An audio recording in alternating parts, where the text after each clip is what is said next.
Karim Bouamrane, personne ne le connaît encore, peut-être en Seine-Saint-Denis. Il est adjoint au maire de Saint-Ouen et il est candidat socialiste au municipal. Le PS a-t-il hésité à donner son feu vert à votre candidature puisque vous allez vous présenter face au maire communiste sortant Jacqueline Rouillon? Est-ce que le PS a hésité? Non. Non. L'objectif premier du PS en Seine-Saint-Denis, c'est de déloger partout le front de gauche? Non. Non, bien sûr que non. C'est l'objectif qu'on n'avoue pas, mais qui est quand même... On en reparlera. Le Front National peut-il faire une percée dans votre département? Oui. Un président social-démocrate, c'est un handicap sur les terres du 9-3? Non. Vous êtes un proche de Bruno Le Roux, vous lui servez à contrecarrer la mainmise de Claude Barthelone dans le département? Non. Non, c'est pas, il n'y a pas un côté, je sais pas, répartition des territoires entre les parrains. Bipolarisation? Oui. Non. On est tous socialistes. Bruno Le Roux est un militant socialiste dans ma section. Oui, mais ça, c'est un peu langue de bois. Ah, quand Libé fait sa une sur Don Barthelone, etc., on se dit il doit y avoir des socialistes dans Seine-Saint-Denis qui... Ah, mais c'est pas une... Il y a des réseaux d'influence qui ne sont pas les mêmes. Non, il y a des histoires qui sont différentes, mais bon, on est tous dans la même écurie, le PS, et il s'avère que Bruno Le Roux est à Saint-Ouen, je suis à Saint-Ouen, et il y a... Et ça vous gêne qu'on dise que vous êtes un de ses poulains à Bruno Le Roux, un de ses proches? Non, ça me gêne pas. Je dis, on a la chance d'avoir Bruno Le Roux dans notre section, et il s'avère que c'est député président du groupe PS. Ça aide, et alors, on s'entend bien. Qu'est-ce qui vous a poussé à vous présenter contre le maire sortant, ou la maire sortante, je ne sais pas comment on dit? Alors la maire sortante, oui. La maire sortante. Donc la maire sortante, ce qui nous a poussé, c'est tout d'abord, cette liste, c'est une liste de rassemblement de la gauche. Donc il y a les socialistes, il y a aussi Europe Écologie Les Verts, il y a le PRG, le MRC, les forces citoyennes, les forces citoyennes, et même des anciens communistes. Qui n'y a pas? La maire. La maire est seule dans cette configuration. Alors pourquoi? On s'est rendu compte que Saint-Ouen est une ville, on en parlait tout à l'heure, bien ancrée à gauche. 60-70% de votants sont à gauche, avec un héritage social fort. Je suis moi-même un produit de ces politiques sociales, qui m'a permis d'accéder à l'ascenseur social, faire des bonnes études, gérer des entreprises.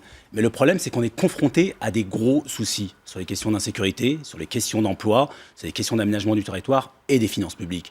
À partir du moment où on est confronté à des gros problèmes et on a une lecture sensiblement différente de la maire sortante, on dit ça ne peut plus durer, il faut tourner la page, il faut passer à autre chose. Et les Odoniens, c'est-à-dire les habitants de Saint-Ouen, ont le droit à avoir deux offres à gauche différentes. C'est ce en même temps, vous allez, quelle que soit l'issue du premier tour, finalement, vous retrouvez au deuxième, avec la maire sortante. L'objectif, c'est d'être bien premier au premier tour, faire en sorte que notre projet soit imprégné des valeurs qu'on pousse, et ensuite, on ne va pas jouer le deuxième tour avant le premier tour. En même temps, on ne peut pas s'empêcher, quand on connaît un petit peu l'histoire du 93, c'est-à-dire c'est l'ancienne ceinture rouge avec les bastions communistes, etc., on voit quand même que d'élection en élection, il y a des coups de boutoir socialistes pour déraciner en quelque sorte ce qui reste de l'emprise communiste. C'est plus, entre guillemets, un aggiornamento. Le seul point commun que j'ai avec la maire sortante, c'est que nous deux avons quitté le PC. Donc ça, c'est le point commun fort. La maire sortante n'est plus communiste. C'est un bastion de gauche, le 93, culture ouvrière, culture forte, mais aujourd'hui, le logiciel doit être réactualisé compte tenu des enjeux qui se présentent à nous. Par exemple, vous dites qu'il y a des divergences sur la sécurité. Ah, très fort. Qu'est-ce qui vous sépare, par exemple? Alors, il y a deux idéologies, mais vraiment deux projets qui s'affrontent. Il y a un projet qui consiste à dire c'est la faute de l'État, une fuite des responsabilités, c'est celle de la maire sortante, et une option ancrée à gauche, la nôtre, qui dit il doit y avoir une réappropriation de l'espace public. On doit restaurer l'ordre public avec les moyens existants au niveau national. Et c'est là où Bruno Le Roux a joué tout son rôle en nous permettant d'avoir une zone de sécurité prioritaire, plus de policiers au mètre carré qu'une ville comme Neuilly. Ça, c'est au niveau national. Au niveau municipal, revoir la mission de la police municipale. La politique de prévention est quelque chose qui est déterminant. Réapproprier l'espace public au travers de l'activité légale. Saint-Ouen souffre trop du trafic. Il y a eu une politique de déni de la part du maire. Et nous, on n'a pas de tabou sur la vidéoprotection et sur toutes les actions à mettre en branle pour faire en sorte que la question de l'insécurité soit palliée. Voilà, il y en a vraiment une différence idéologique. Du coup, le discours de Manuel Valls ne vous est pas étranger? Non, j'ai pas de problème avec le discours de Manuel Valls et j'ai pas le discours avec celui de Madame Taubira. On marche sur deux jambes. De la répression avec des moyens existants et un travail sur le décrochage scolaire, la prévention, l'insertion, la réinsertion, qui est fondamentale. La grosse différence qu'il y a, Michel Field, entre nous et la maire sortante, c'est que nous, on ne fait pas des barbecues ou des goûters pour dire on chasse les dealers. C'est à la puissance publique qui doit permettre de réapproprier l'espace public. Et surtout, j'insiste là-dessus, les premières victimes de l'insécurité, c'est les classes populaires, c'est nos parents. Les personnes qui ont des moyens peuvent se permettre de vivre dans des résidences où ne sont pas gangrénées par les conséquences du trafic. Mais les classes populaires, c'est elles qui en souffrent le plus. Et alors justement, est-ce que le Front National peut faire une percée sur la base de ces thématiques-là dans la Seine-Saint-Denis ? Alors c'est un très bon point. Malheureusement, le diagnostic du Front National, le diagnostic que je viens de donner, c'est le même que le Front National va faire, mais en proposant des solutions sensiblement différentes, étant donné que c'est ce qu'on combat. Ils vont jouer sur la division des communautés, c'est la faute des Arabes, c'est la faute des Noirs, c'est la faute des Juifs, c'est la faute des musulmans, c'est la faute des Roms. Et malheureusement, si on n'a pas ce travail de pédagogie, ce travail de proximité, et c'est ce qu'on s'est vertué à faire avec les socialistes, les écologistes, le PRG, le MRC, les forces citoyennes, on risque de craindre une poussée du Front National. Et selon les tendances, ça risque d'être au-dessus de 10.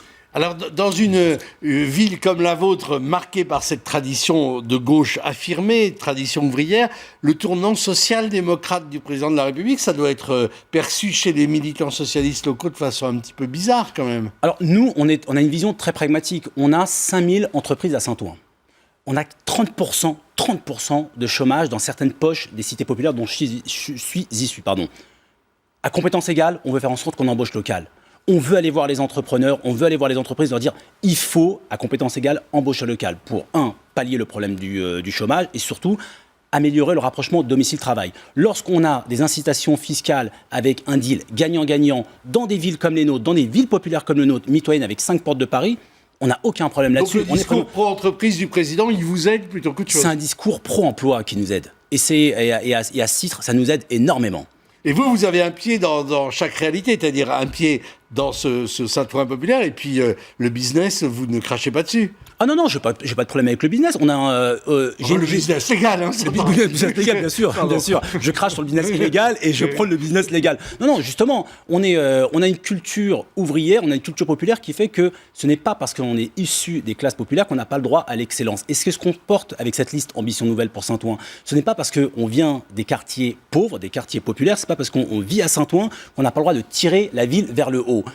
Comme je dis, le problème, c'est pas de porter le costard dans la tête, c'est de l'avoir. Le problème, c'est de pas porter le costard dans la tête. C'est ça le souci. Et les jeunes, les moins jeunes, les seniors, il faut justement avoir ce discours que les entrepreneurs comprennent pour pallier le problème du chômage dans notre ville. Karim Bouamrad, merci beaucoup. L'info continue sur LCI.